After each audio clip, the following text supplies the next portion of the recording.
Hello, welcome to Penelope's Pocket Flosstube episode number 4. I'm Sarah. This is Una. She's not really a lap dog. She's probably not that comfortable being up here, but I'm home alone today. Everybody else has gone out. Good day to film.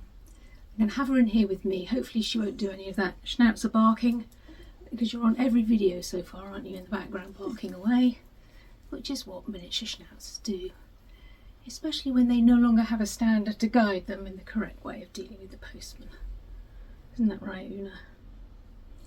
Right, let's put you down. Off you go. Good girl. Go to sleep. Right, 2 weeks and I'm back again. I introduced Una. I'm Sarah.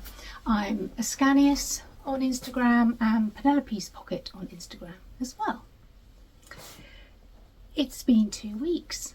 I've been busy these 2 weeks. I've been having some more steroids, more than I had the previous week, and they've really perked me up a bit after all the chemotherapy and everything that I've been having going on. So I've been busy and I've done lots, and I feel like I've got plenty to show. So, and I've got my notebook, which hopefully this time I will follow properly and I won't forget to include anything. So I'm going to check it right now. I've done who I am.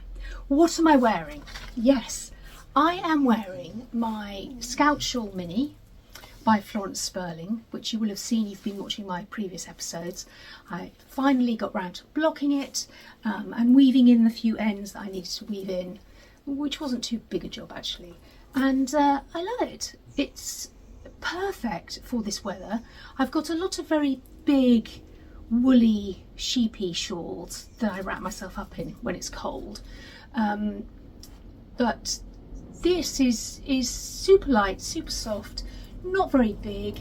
I really enjoyed knitting it, and for a day like today, yeah, just that little bit that you need around your neck. I see more small neckerchief scarf things in my future, and perhaps slightly less big ones. So I'm super pleased with it actually, and I think it I think it looks great. So blocked out, you can see it did lose all that rolling.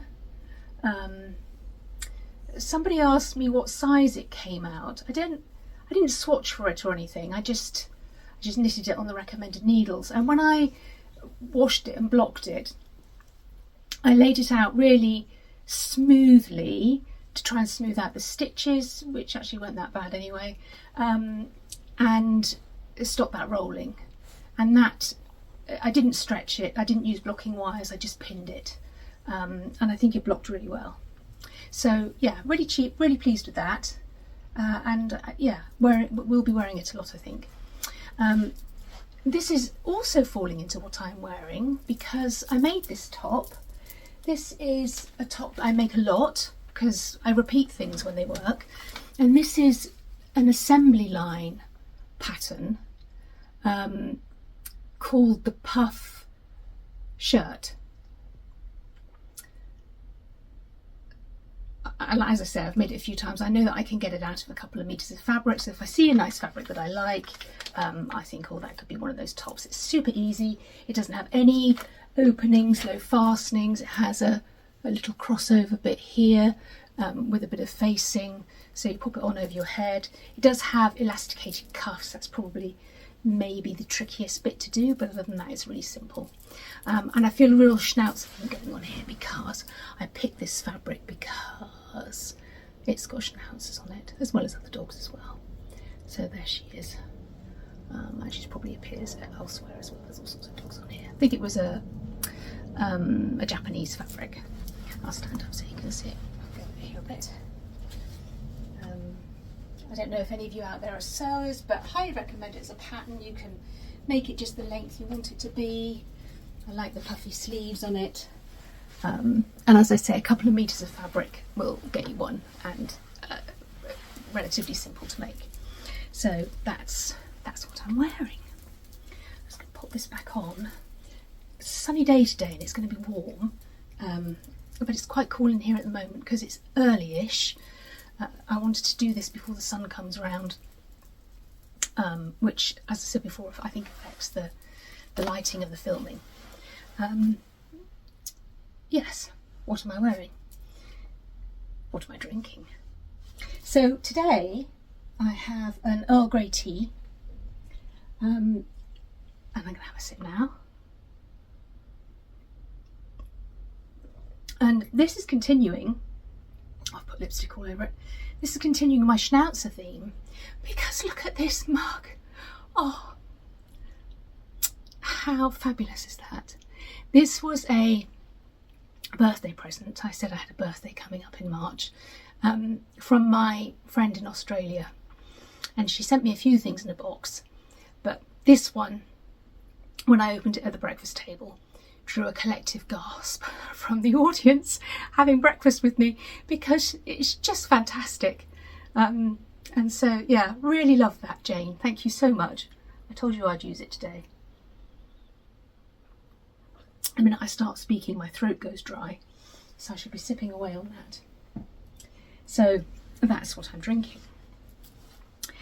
I thought we'd launch straight into what's in the bag today, because I have been working on quite a few different things. My mind jumps from one thing to another. I think I'm like that anyway, but it could be those extra steroids I've been having as well. So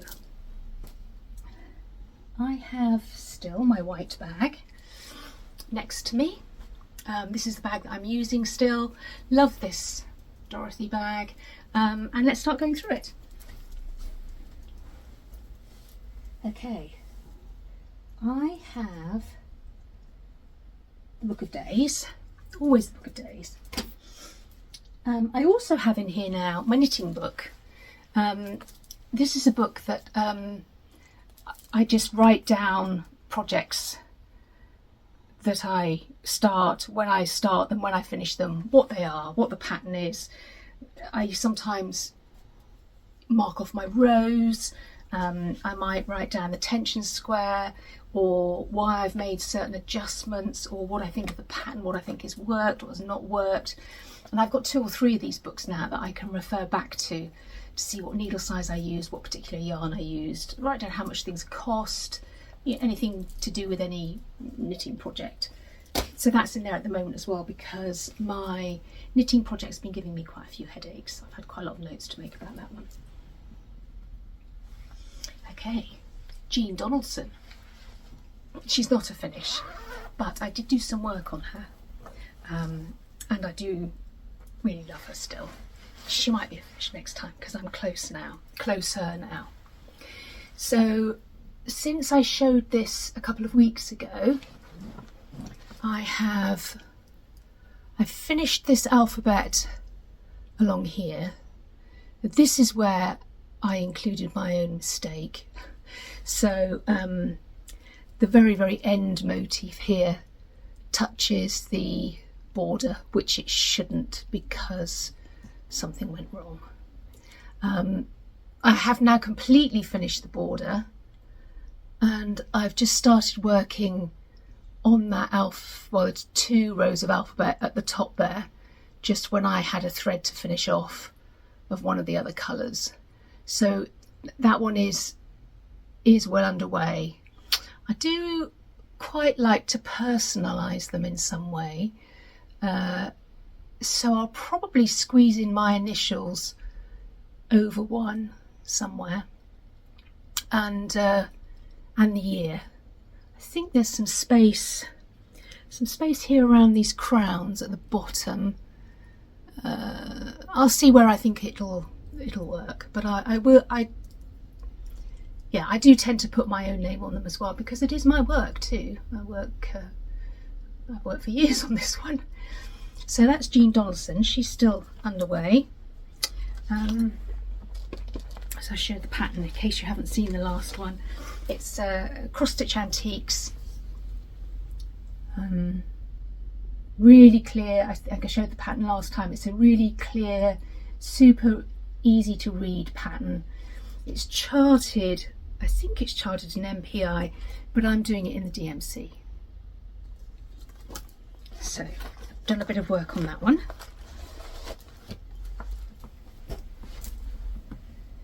This is the one that I forgot to show last time because I had it somewhere else in the house and it wasn't in the bag. If it wasn't in the bag, it didn't come out of the bag.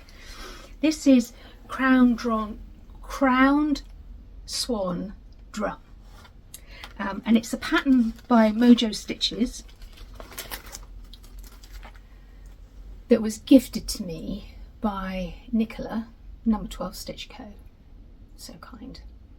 I didn't mention actually when I said that before that although she gifted me the pattern, it was a fundraiser for breast cancer charity, and I did make a suitable donation to the Australian-based cancer charity that she linked. So I did make a donation, and I started it during Breast Cancer Awareness Month, which I think was October of last year, and I've picked it up again because at that time I was undergoing treatment for my leukemia. But I knew the breast cancer treatment was on the horizon, so I had breast cancer, so it felt right to start it then. But it feels right to be working on it now because I am actually having now the treatment for the breast cancer. So here is my progress, my board. Make it a bit flatter. So actually, it's nearly done. I've been working on this section over here. I've got the boy with the milk churns and the lady, I think they're a pair of rabbits, the little basket or a crown, probably between them. I've done this motif. These are like little starry bits around the beehive. I think they probably, you know, do resemble the buzzing of the bees a bit. My swan has a golden crown, which you can't really see here, but I think shows up on some of my Instagram pictures. There's something that goes here, a motif that goes here, and then there's this space here. And again, that's where I'm contemplating, what shall I put there? Probably my initials, probably 2024, 25, because these have been not terrible years, but years of me dealing with something I never had expected to have to deal with in my life, for me and for my family. So it's quite a piece really. Now it has a stitched top. It's a drum, has a stitched top, and I am debating whether to stitch the top. I've got plenty of fabric. Nicola sent me, this is her 36 count ice rose, very pretty soft pink. So I've got plenty of fabric there to stitch a circular top for it, or actually whether I might just put plain velvet on the top, and that's an aesthetic decision that I need to make. Really, I've already got an antique pin that I've had for quite a while that for me is very fitting to sit on the top of this, and so I'm thinking plain for that reason, but I don't want it to be a lazy decision. I don't want to think, oh, I'll do it plain, then I don't have to bother doing the stitching. I want to, so I'm still contemplating what to do with the top, still contemplating the little bit of personalisation that I'll put down there, but that is super close to a finish now. I can't see how clear that is, hopefully clear enough. Right, so you know, these things are close to a finish. These are the threads. I've shown this before. I hope this isn't overkill when I keep showing the same thing over again, but you might not see all the episodes. So I'm using cottage garden thread in raspberry. I'm using an Verosoir silk in sort of a pinky creamy colour. Doesn't show up very much, but it does glow on the fabric, which is really nice. And my other thread has been Adobe from Weeks Dye Works, and you can see I'm running really low on that. I think I've got enough of that. I've got enough of that also to be able to do the small amount of that colour on the top if I want to. So I'm not, you know, but it's very variegated. I think it's rather nice actually. And I have this, Nicholas sent this with it as well, a little charm, that'll probably go on the top. So that's Crowned Swan Drum, which I've done some work on.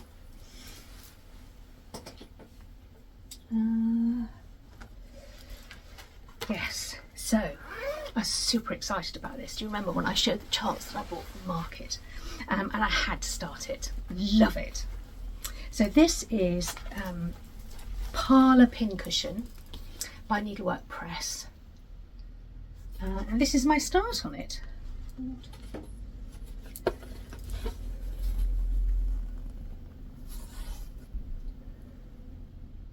So you can see, I'm going to fill in the background with that lovely caterpillar colour that I talked about last time, and I've started doing that. I really like infill actually, it's soothing. In fact, this whole pattern has been very soothing. I had to chart my own date and initials. A bit of a shame that there wasn't a variety in the chart, maybe, because I couldn't find anything in any of my patterns that have alphabets on or on the internet, so I sort of did my own thing to try and replicate the style and the size of the numbers and the letters in the original. So I've got 2025, and I'll put my initials at the top here. And actually I used my book of days for that, because in the back is a bit of graph paper. And so not just for this piece, but for other pieces as well that I put my initials on, I fiddle around a bit with you know, how I'm going to place my letters and what have you. So yeah, that's the useful page of that book. Do you remember that I said I was super excited and had a bit of an adrenaline rush over this, because I really wanted it, didn't want it to sell out. Well, I bought the wrong thread, didn't I? Because I bought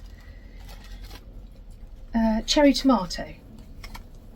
Now, that does not look like cherry tomato to me. That looks like flamingo pink. It's very pink, but I like it, but it's very pink. And it shouldn't have been cherry tomato, it should have been cherry cobbler. My error, completely, you know, I don't know what's going on there. And I've seen a couple of people finish this now, and it is a much darker reddy colour, more oldie worldy looking than mine is going to be. I'm also missing a colour. It obviously must have been out of stock, and that was called Tartan Plaid, which is a blue. Now I contemplated, because this is still in here, using one of these limited edition thread pack blues, because there is a very soft blue in there, but actually I think it needs probably something a bit darker. So I'm going to go through my overdyed threads. The blue is literally just these two parts of the star that I've got to finish, and a little bit round here. So I only need 3 or 4 lengths of thread. I don't really need to buy a full one.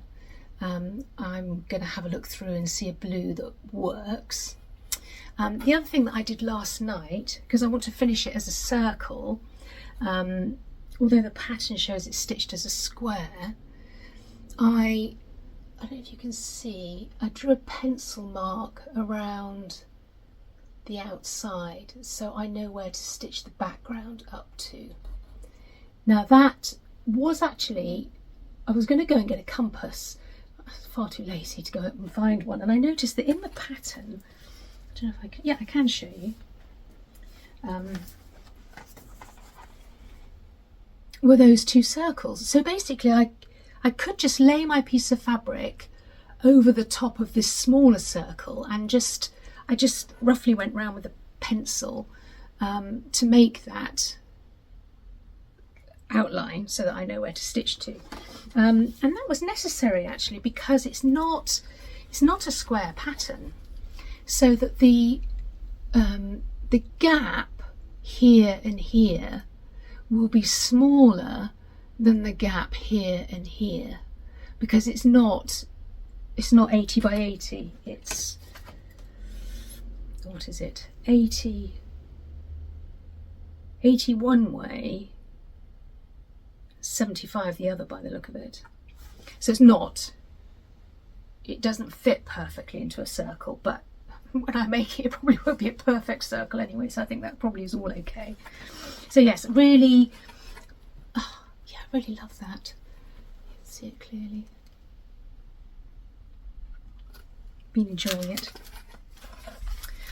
Also in this bag is my Strength and Dignity. Haven't started that yet, but you know it's in there because it will get started.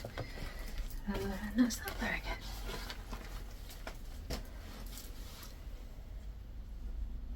Right, and I had my birthday start.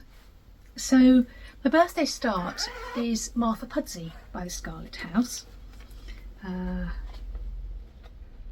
I just sort of think everybody knows this pattern, but it's quite possible that you don't. So I'll just show the front cover. I think I said before, I love an Adam and Eve. They're a great Adam and Eve. They've got checkerboard pants on. Can't beat it, can you?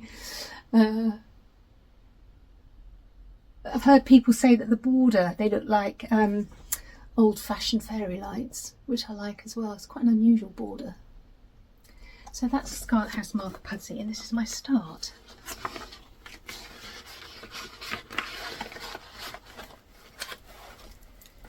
No point getting the board because it's quite a big one.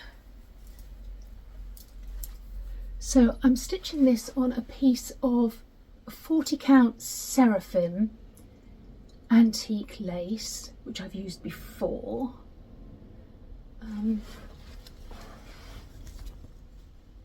I wanted to get some of that blue. Remember I said I thought the blue wasn't as bright as I had hoped for in those motifs at the bottom there, but I think it looks nice. So I stitch in hand, I don't use hoops or anything, and I always start in the bottom right corner because I stitch from right to left. There's a lot more mottling on that side of the piece of fabric, and this is the right side of the fabric. So what I did was, and I do this a lot in my stitching, is I turned it upside down so that I could start stitching here and go this way, so that I knew it would fit. So I only had to work out how high it needed to come up here. I didn't have to count this way, if that makes sense. I took it off that corner, turned the chart upside down, turned my fabric upside down, started going along there, and then when I got to there, then I could start working on it the right way up and go up, across and down the other side. And I do quite like doing the border first actually, because you have something to hang everything else off of then. So I did the outer red line first and took it all the way around, and it met. Such a good feeling when that happens, such a good feeling. And then there are two more lines added to that border there, and then you can start adding the motifs and things. So yeah, I need to make sure that I finish the 3 lines of the border here before I start adding more of these, because I made a mistake in the corner here, forgetting that I had another 2 lines to add, and I had to unpick something here. So, you know, if you are going to hang it off the border, Sarah, make sure that you do have all of the border there to hang it off of. So I think that's quite a respectable start. I'm enjoying it, and I'll be able to cut that excess piece off now. So that was my birthday start. What else is in the bag? Oh, I used my pouch that I bought last time that I showed, and I've put Lily in here. I don't have a fabric for her or anything, but I've got a couple of threads in there as well. I don't know how well it will work as a cross-stitch bag. It's a bit, I'm not really into small bags, but it is nice, and I don't know, I just think it looks nice in my bag as well. So that's what I'm using that for at the moment. And she's in there because I must do Lily, because I made such a fuss about buying her, didn't I? Knitting. So the NHS is very efficient. I don't seem to have to hang around too much for appointments at the moment. So my husband's socks are not growing very quickly. But that's my round and round sock knitting that I take when I've got appointments. And I'm waiting. So I've had this yarn for a long time, and it's quite interesting actually, because it's black and purple, so I think they're going to be quite nice. And then when I looked at the label, I thought, well, that makes sense, because it's a Regia design line sock yarn, but it is by K Facet, so that explains that colour thing that I thought, this is quite interesting. So and that's a name that's going to come up a bit later on as well, because I think he's masterful with colour and textiles and knitting and needlepoint and everything. So that's the empty bag, because those are the things I've been working on in the past 2 weeks. That and my Lola pullover. Right, this has given me, this is a challenge for me, and I consider myself to be really quite an experienced knitter. I've been knitting a long time, since a child. I've made garments since I was a child. I've done a lot of lace knitting. I have knitted lace garments in the past, years ago, but the more traditional English way of knitting in pieces and then sewing up. So this has been, this has been challenging. Right. What am I going to say about it so that I don't completely bore all you non-knitters? I mentioned, well, I did the tension square, and I used the recommended needles in the pattern for the tension square, and I almost got stitch gauge, maybe slightly small, and I didn't get row gauge, so I was off on row gauge, but I did get stitch gauge, so the width, it's just the length that's I was out on. And I like the fabric that I created on those needles, so I didn't really want to change the needle size, because I didn't want it to be looser or tighter really. So I did some maths, and I worked out, with that gauge swatch that I'd made, what size would I need to make. And I looked at some of my other jumpers, I measured them, I measured myself, I worked out how much ease I wanted in the garment, you know, how much room inside the garment. And my perfect size was in between the large and the extra large. And for some reason, the size jump between the large and the extra large in the pattern was 4 inches, which is big. And I'm sure that's to do with the pattern repeat construction. It was the only size where there was a 4-inch gap instead of a 2-inch gap between the sizes. So there was my first dilemma: which one do I do? So I decided to go for the extra large because I thought I want it to be roomy, and so yeah, I went for the extra large, and I was a bit worried about that row gauge as well, because having enough depth in the arm when you start at the top and knit down. I cast on using a smaller needle, and I did the first row of rib on that smaller needle, and then I changed to the recommended needle, which will have stopped it from, it would have been a much wider neckline otherwise, I think. So the pattern at first was really well written because it's written in the round, and it has short row shaping in the back, meaning that you knit more rows in the back than in the front, which lifts the back of the neck up and gives a much nicer fit. And I found all that perfect because they were written instructions that I could follow and I understood, and thought, you know, this is great, this is going well. Once you've done the short row shaping, you changed to a chart. Of course, I haven't got the chart with me, have I? I've printed it off, and I looked at this chart, and the symbols were so tiny. I just couldn't see them. It just wasn't clear enough.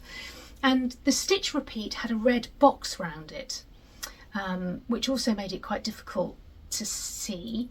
So I thought to myself, oh, I know what I'll do. I'll look at that on my laptop so I can blow it right up, which I did. For some reason, the red line on the laptop was even thicker, and it obliterated some of the symbols. I thought I could read them, but I couldn't. But on the first section, what I was reading fitted the number of stitches that I had. But when I got to the sleeve, it was out. I'm quite good at reading my knitting. I had some of the pattern. It's not an intuitive pattern. I could not see how I'd gone wrong until I went back to the paper chart and looked at it with a magnifying glass and realised that I'd read a symbol as knit 2 together, which should have been slip 1, knit 2 together, pass, slip, stitch over, which is how I was getting out, but it must have just fitted in with the stitch count on the first part. Is this making sense? It was almost put it away territory. I don't want to do this. I actually had a quick look at Ravelry, and not that many people have knitted this, but a couple had said really difficult chart to follow. So I thought, phew, it's not just me. And somebody had said, but worth it. So I continued, I got into the swing of it, and I'm knitting the extra large size. So I got to a certain point and I thought, this is looking quite big. Need to make sure, bearing in mind my row gauge is off, so it should be shorter than it has come out.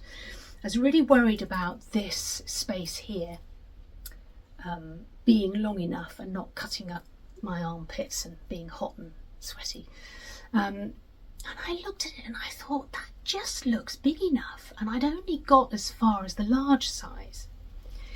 So yesterday I got as far as the large size. I divided, so you can see these are the stitches for the sleeves, and put it on some wider needles. And I have very, very rarely have done this before, but I steamed it on my ironing board. So that's the old-fashioned way of blocking things. I now soak things in water and, you know, pin them out to dry and things. But back in the day, I used to pin my pieces on my ironing board and just steam them with a steam iron.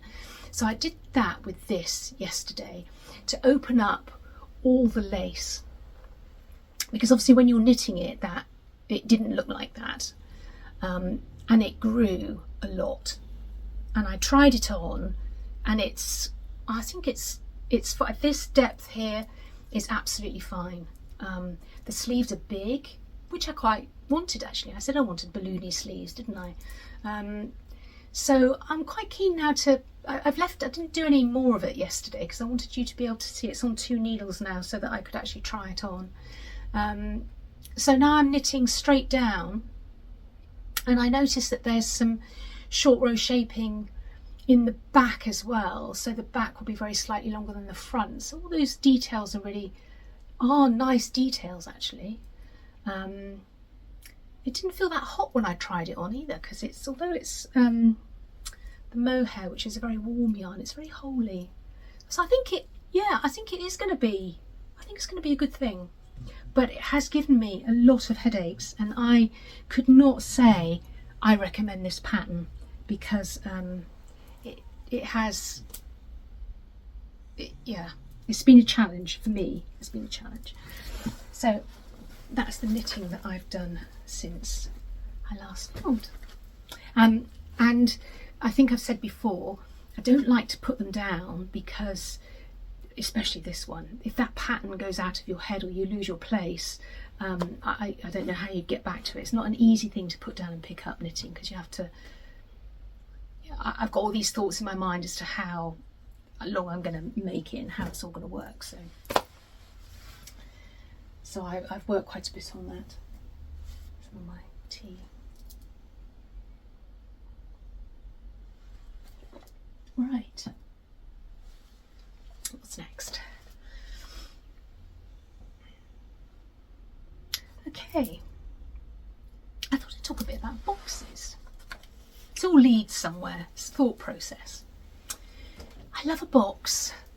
It doesn't have to be a box that you buy. It's just things that come in boxes. I'm a great hoarder, can't get rid of anything.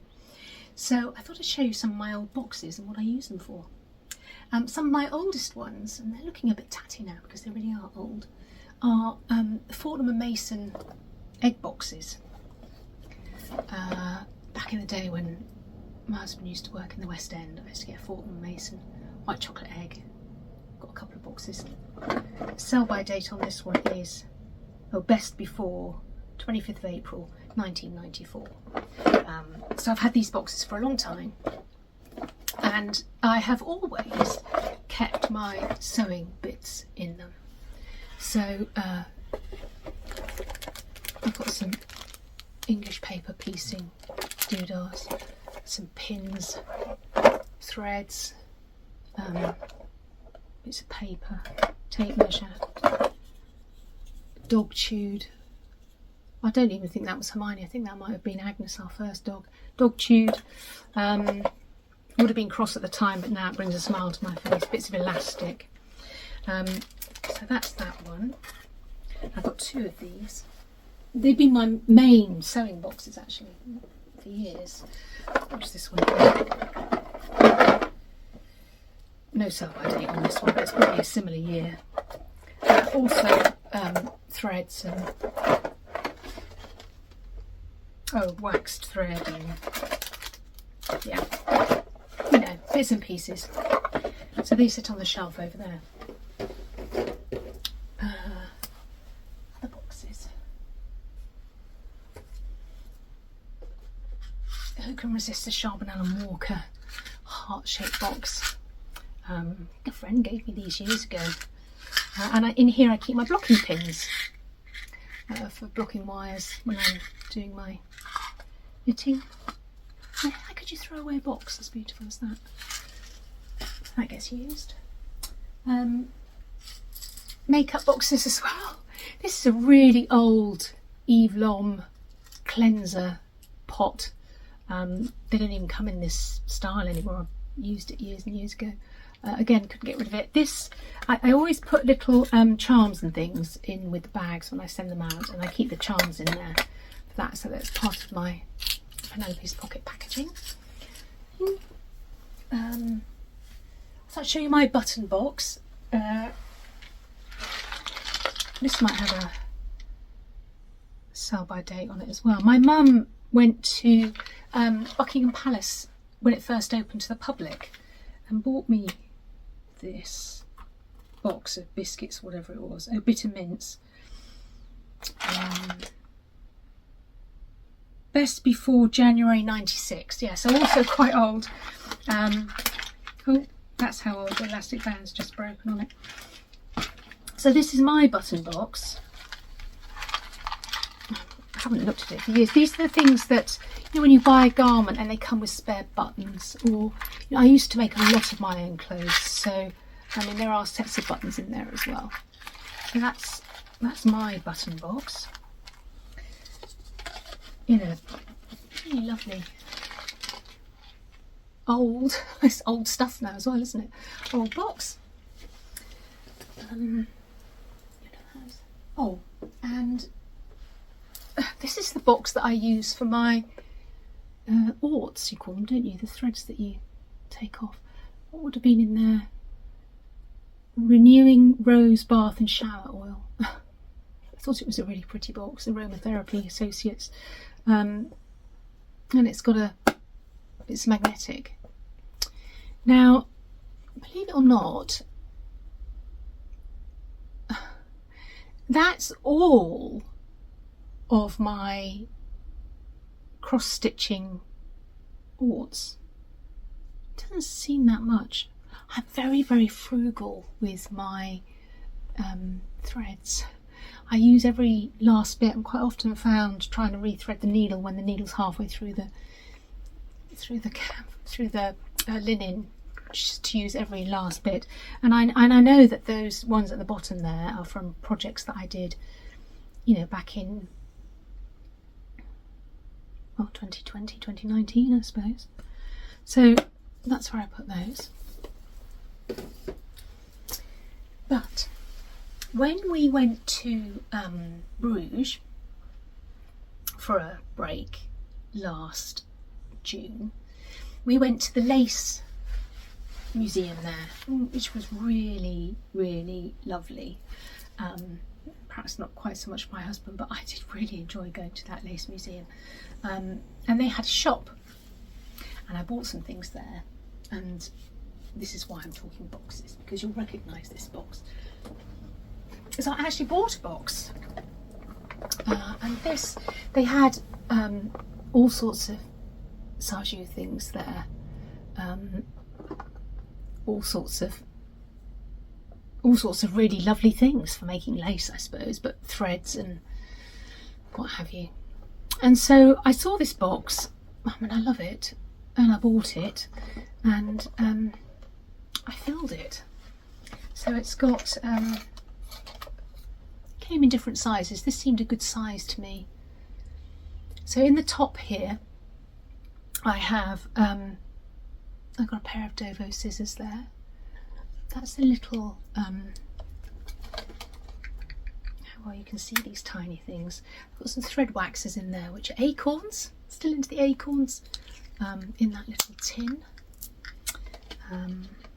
Tape measure, a matching, there's also a Sajou, and it's got some needles and pins in there, loose. There's a pencil sharpener. I have a, well, I guess that qualifies as old stuff, doesn't it? This is a Victorian needle holder. I keep my tapestry needles in here for sewing up knitting, or for doing tapestry with. I've had that for years. I bought that in an antique shop many years ago. I think it's made of a piece of bone and some sort of beading on the outside. It's really beautiful. And then there's a more modern one that I bought more recently, which has just got, it's like a spalted ash turned, and that's just got ordinary needles in it. That's in there as well. And the top bit lifts out, and then there's a tray in the bottom as well, which also lifts out. So right in the very bottom, I took this box to hospital, and I was in hospital for a long time, and so I made some felted bunnies. I noticed that I've left some of the bits in the bottom there. There's I think this is Sajou, this thread, it's called gloving cotton, and I read that it was good for English paper piecing, and there's some English paper. I did some when I was in the hospital, so that's why that's in there. I've got a Sajou thread winder, which is a mock tortoise shell, and on it is Silks for You. It's a gold thread that I'm using for a modern folk embroidery piece, but I bought it as a hank, so it's a big ball, and I just wound it off onto there, and some darning cotton, so all sorts of things in there. And another Sajou thread winder, which I might talk about in a minute actually. So a box that I actually bought, that it was really useful in hospital, having everything to hand. The pencil sharpener's in there because I did a bit of colouring as well. So a box that I bought. That is enough about boxes. What else am I going to talk about?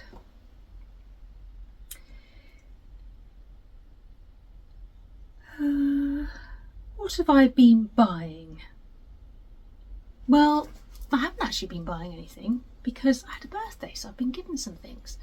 You've seen my mug, and there are a couple of other things that I thought I'd show because they're relevant to other things that I've spoken about and might give you ideas of presents that you might like to buy for people or for yourself.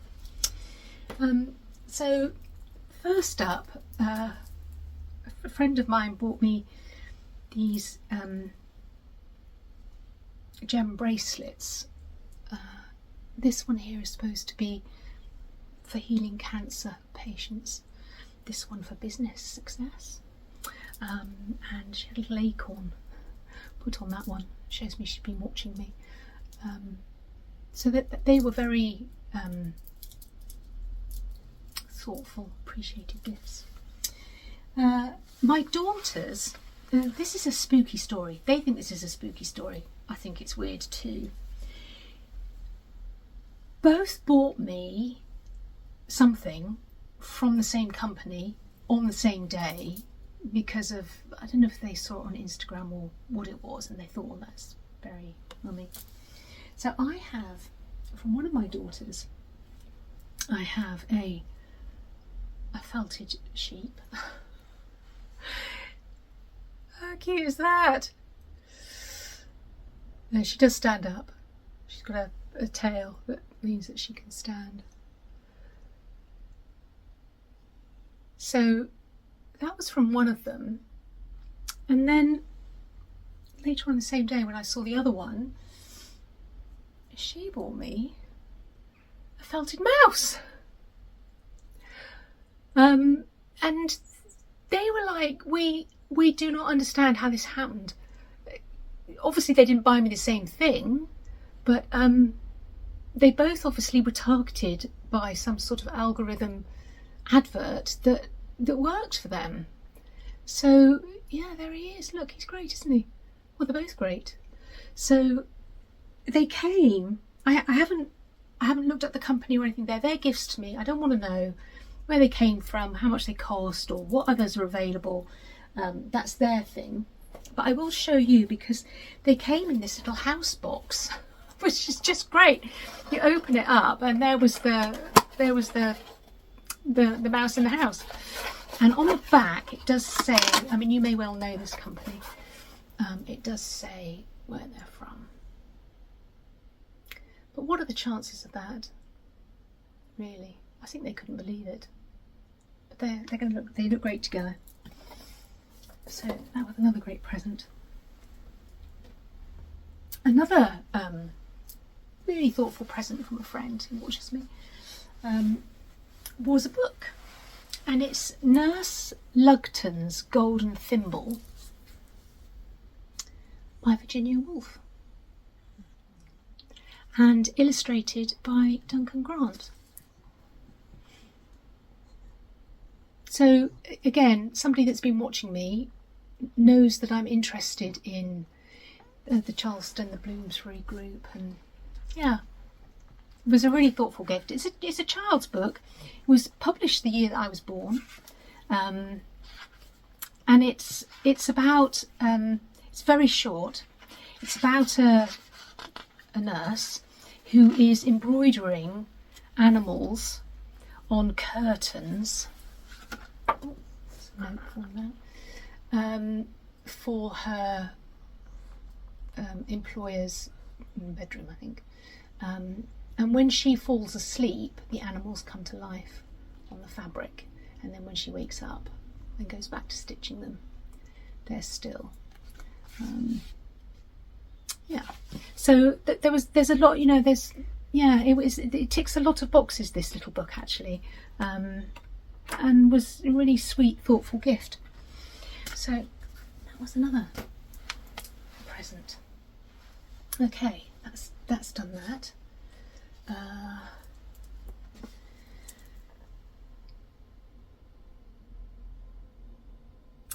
Finishes.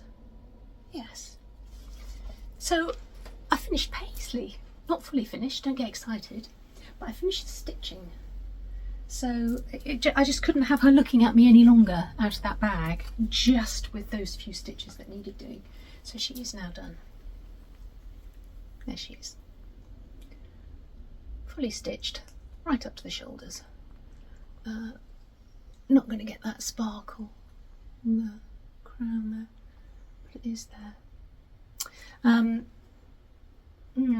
I don't know whether I will use that bit to back her, debating, or whether to stick with, that does look nice on the back, doesn't it?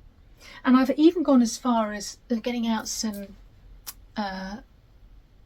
4-ply black yarn, because she needs a black handbag, to experiment with, I guess, knitting a little rectangle and folding it up and see if I can get a handbag going for her there. So that's moved to another pile in the house now. And I've kept the tag for the fabric so that if I don't use that bit of fabric, I can reattach it. So that's a finish. I also finished my ranunculus sweater, of course, but I haven't blocked it yet. So it's not really wearable at the moment, but it is done. I did the contrast bind off at the bottom, as I said I would, in the pink. Yeah, it's nice. And that's the yarn that I had left over. So obviously I don't stop mid-row. I keep going until I come to the end of a row. I didn't think there was quite enough left there to do another full row. So that's the point that I switched to the pink yarn and did another row and cast off. So that's another finish. And I ought to really block it because, as I said, it's the weather for wearing things like this now. We need to get that done. Okay. Should we talk about bags? Bags that I've got coming. I'm filming this on Saturday the 5th of April, but it will go up on Sunday, and the bags will go up on Sunday as well. I've made a lot of bags. They are not going to sell out. Well, I don't think they are, because I got so enthusiastic when I discovered. You'll see where the box and everything is coming from now. I found a place that sold Sajou fabrics in the UK, and I just had to have it. So the first one I'll show you, I think I've just called it Sajou. Now I've been looking into this print a bit because it's obviously the box that I've got. I think it was designed in 1793. So it actually isn't a Sajou print as such, because I've also discovered it as a furnishing fabric on a bigger scale, mid-range sort of furnishing fabric. I've also seen it on a high-end hand-block wallpaper, slightly recoloured, but the same motifs. So it isn't, I mean, obviously this fabric is from Sajou. That's where it came from, and they are very much associated with it. I know it's they use it on their boxes and everything, but it is classed as a toile de jouy print, and it has a name, and I can't say it because I can't speak French. Coquigini? I really can't say. I'm so sorry. Yeah, designed in 1792. I don't know if that's what I said. Basically, they're mythical creatures, and they are based on, I had to write this down, a cockerel, stork, crane and hemlock plant. So they represent absurdity or nonsense, things that are never going to happen. Pigs might fly sort of mentality of like, that's never going to happen.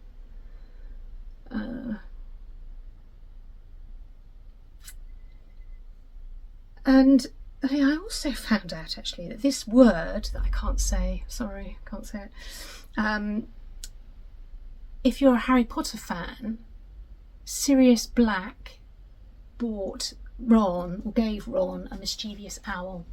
The name is derived from this this idea of these mythical creatures. This was really interesting for me because it's very white, and the box is white. I don't use white very often. I think the pink zip is perfect. I've lined it with a Liberty print, which is not white, it's cream actually, but I do think it looks really nice. It picks out the colours, and it just seemed, it's quite busy on the outside. It just seemed perfect to me. So 2 really lovely fabrics in this one. And I found this very soft pink wool with a silver detail. So really, I really like the, I'm going to keep, obviously I'm going to keep one of these, and I think I'm going to have fun putting some French charts in there. I've got some more reflet de soie charts, and I've got that black bird. Are we a little bit French, is it called? Yeah.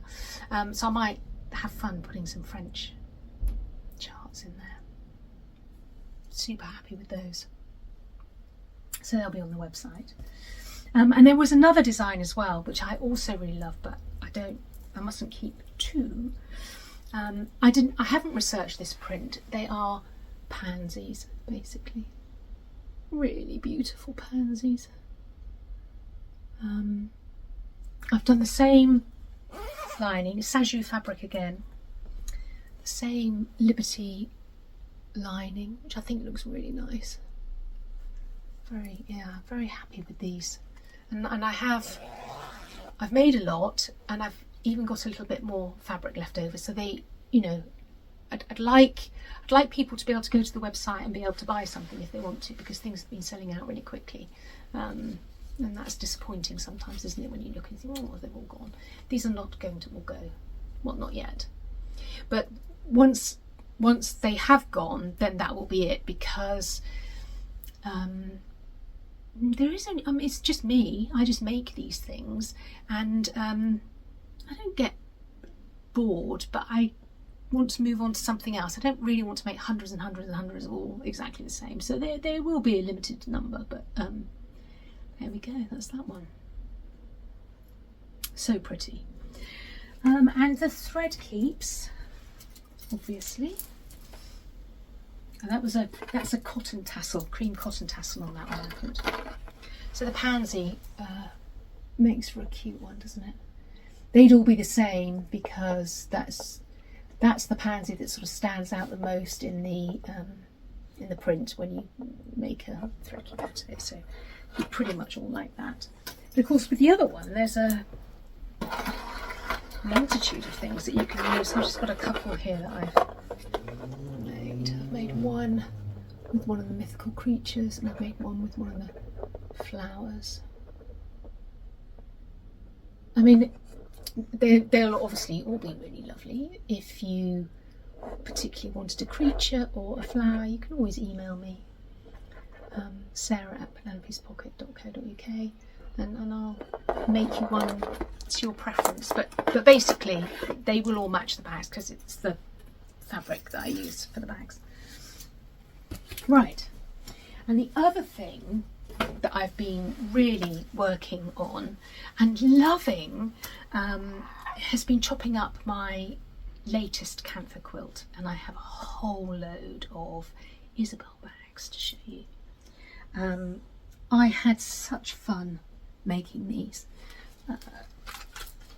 deciding which bits of the bags to use, which bits of the quilt to use for the fronts, for the backs, for the piecing, for the interiors, and repurposing this beautiful handmade vintage thing into something that we knitters and stitchers will really appreciate. I mean, I really appreciate the work that's gone into these of the original maker. Anyway, let's go through them.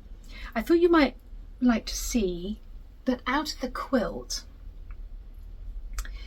those are the bits that I have left over. So I have really used virtually every single piece of the quilt, and nothing has gone to waste, which I think makes me very happy.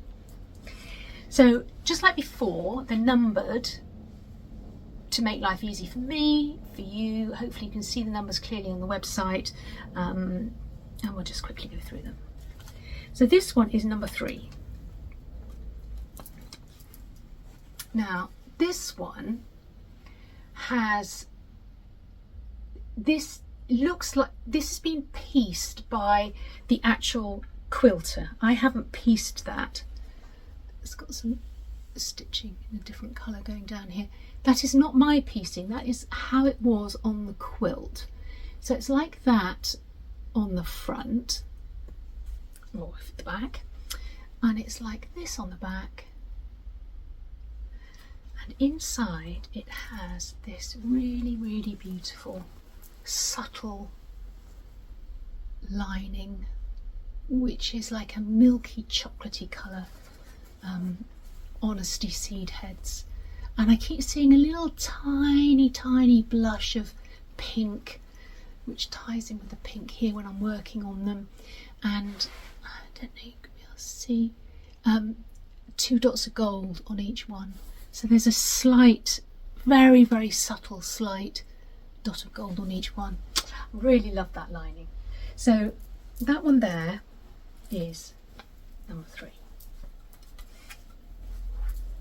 Number 4, this should be. So number 4 is the bright on both sides.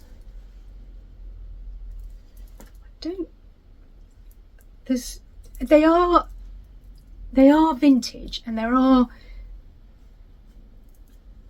signs of wear. I mean, they're old. This has been well loved, this quilt, I think. I can't see anything really obvious on this one. Now this lining ticks all of my boxes because, well, obviously I thought it went with the bag because it's the same sort of pink and yellow. But this is a William Morris design that has been possibly resized, I don't know, but definitely recoloured by Kay Fassett. And so that name comes up again because he is king of colour. And so I just, yeah, that lining, look, it's gorgeous. It's like daisies. True colour. Yeah, that's that one. So they come out quite differently depending on the lining and the combination of fabrics. So this one here is number 5. Yeah, this is another one that is pieced here, across here, but that is part of the quilt. That's not my piecing, that's the original quilt. And this one I've put the subtle chocolatey brown lining into. So it's quite bright on one side, and then it has that lovely chocolatey with a hint of gold lining. That's that one. We're up to now number 6. So number 6 is the subtle side of the quilt. So one side is this green colour and one side is brown, and obviously it's got the subtly coloured lining. It's very subtle, this one. Beautiful.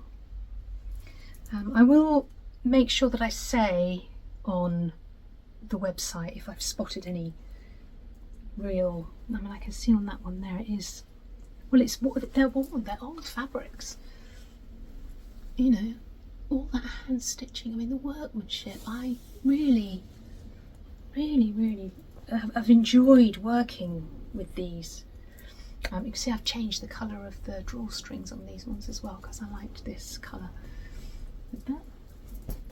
Okay, this one is number 7.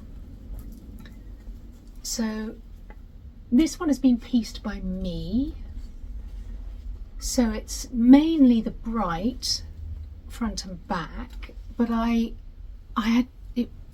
pieced it across the top, so that stripe across the top there, that's a bit of my piecing to make the bag the right size, because I want them to all be the same size, and this one's got a lovely bright lining. What's that one? Should I say what number that one was? Number 7. Okay. I've made a lot. I've been busy. This one's number 8. This is another one which is brown one side. Actually that piecing there, which is showing up actually in the light there bottom, that is the original quilter's piecing. That's not me. That's not me. So it's brown on one side and it's green on the other, and it's got this lovely subtle chocolatey coloured lining like that one. Oh, still more. Number 9. So this one is, actually that matches up quite well, doesn't it? Don't have that hand. Front and back.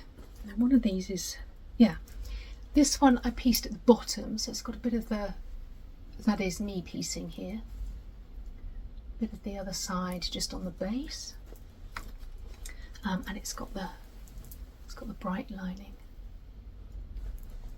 There we go. One of them had, not that one, number 10, which is mainly all green actually. This one, pretty soft, lovely colour green. This one has lots of, show up here, it's got lots of wrinkling in the quilting, because these Cantha fabrics are made up of layers, I don't know how many layers, it depends on how thick the quilt is obviously, of old cotton saris, and obviously they weren't all lying flat there, so it's got quite a bit of puckering, but it just all adds to the story, doesn't it, of what it is. Also, some of them have these threads hanging out. I mean, I could put those, thread those in or cut them off, but it's part of the story, isn't it, of what these things are.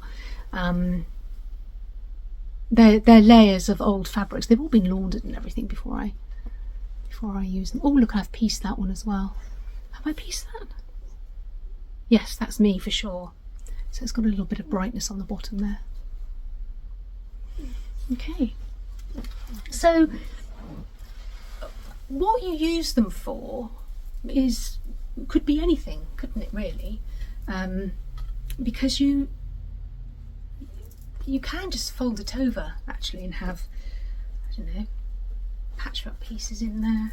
It doesn't have to be used as a drawstring bag. I hope you like them, and because I love them, and I would like to do some more probably. I'm keeping one for myself, obviously, and I've got the bright one with the bright lining, and in here I'm not going to show you what's in here at the moment because I'll show it next time, but it's a jumper project. So admittedly it's a Shetland jumper, so just basically it's lots of a bit of fair isle and a lot of main colour, but I was surprised actually how much you can get in. So that's the full sweater's quantity of Shetland yarn needed to knit a jumper, and it seems to fit in there quite happily. But so they're roomy as well. So, and that's that. Oh my goodness, it's an hour and 10 minutes. They're getting longer. I thought that they might get shorter. Too much talking, Sarah.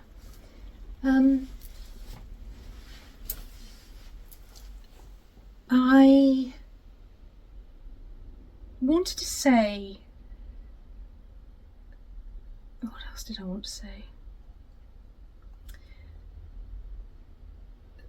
Well, Sajou was founded, I should go back, Sajou was founded as a haberdashery store in 1828. I think probably most people do know of it, have heard of it, it's in Paris. And yes, we do get scissors and things in some of our shops here from Sajou. I'd love to go. And it was a brand that was purchased in 2005 by an avid collector and revamped it. I think it's a fantastic place to go and visit. It's definitely on my list of things that I'd like to do. Don't know about my husband though. That'll be quite up his. Anyway, I am all into Sajou at the moment. So I thought that I would do a little giveaway. It's a very little giveaway, but I have I bought 2 of those thread winders, and I've never used this one. It's just been sat in the box in its packet, and it's a Sajou imitation mother of pearl thread winder. Now they're made of, it's not plastic, it's like a wood pulp and cotton imitation. I mean, to be honest, I do have mother of pearl pieces. It's not exactly, but it's a beautiful thing. And if you want to enter, now what does it have to do? You have to use the word thread winder in a comment.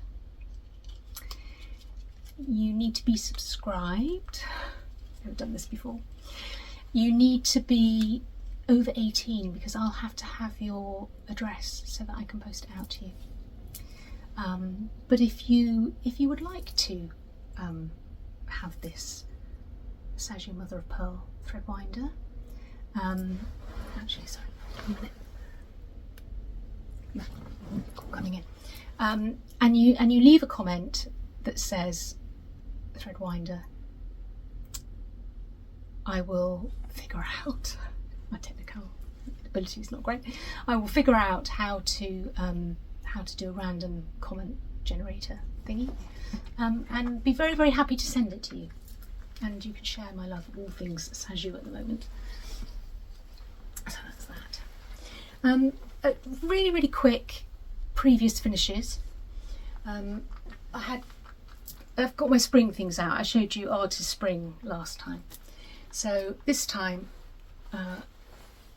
here we go. This I did a long time ago. It's one of my first back to cross stitch pieces. It's Brenda Gervais. Is it called Easter Peat Parade? I'm not sure. It's not done on this linen. I was obviously quite adventurous quite early on, I chose this pink. It's a Weeks Dye Works, old Weeks, which I quite liked actually. I used, this is back in the day when I thought the fancy flosses were so expensive. What would you want to use those for? I've gone past that now. I used the proper charted one for his body, I think, and I think that might be it. I think that was the only proper thread I used. Everything else was my mum's DMC stash. I remember stitching it when I was staying there, and I just went through and picked out colours. And it's got actually that's fabric from the bag that I showed with my Lola pullover in. A stuff with sawdust. It's gone a bit, but he's good. I like him. It's not even dated. I mean, that's before I used to do things like that. I get her out. I get this one out for spring as well, and it's all about the animal crackers, isn't it, sometimes? So this is Henrietta, and I did her in 2021 because I have dated the back of her. I do love them. Really must get that paisley finish. Really must get Lily on the go. And I made her, I don't always make the little things that go with them, but I did actually make her a basket of eggs as well, which was stacked up on card. I made her a project bag, and that was some of the leftover fabric. So there she is. I think that was for put a pair of scissors in. I didn't put a pair of scissors in, but I did have some of that felted wool, so I cut out the heart and then I initialed it and dated it there. It's a previous finish. And something from the diorama and a previous finish. It's my frog. I just thought I'd show. I quite like knitting these little animal things. I mean, this was a real, and still is, a real craze on Instagram. Dot Pebble Knits, I think Claire Garland is the name of the designer. And I made these frogs as Christmas presents for people a few years ago. And I made quite a lot, and then nearly drove me mad in the end. But the pattern's so clever. The jumper, should I take his jumper off? There he is. It's fiddly to knit. Those legs were fiddly. Some people wire the legs so they can stand up, make clothes for them. This mine was just got a jumper. But yeah. And I've made quite a few of her things since then because her patterns are so intriguing, the way she shapes and gets the features and everything. So that's something from the diorama, my little knitted frog. And one last look at the book. So I haven't forgotten anything. I haven't forgotten anything. So it's time to say goodbye, and it's long. I'm sorry. I thought it was going to be short. It almost certainly will be 3 weeks before I film again because Easter's coming, and we've got some plans over Easter, family visiting, what have you. So it'll be a bit longer next time. But thank you so much for joining me again. As I said before, I know that I can't see you, but I know that you're there. I love reading the comments. This has been so good for me doing this. It's giving me real focus at what is potentially a difficult time, and I'm getting a lot of pleasure from it, and a lot of pleasure from reading that you also are enjoying listening to me waffle on. So yeah, thanks for joining me again, and I'll see you probably in about a few weeks. Bye.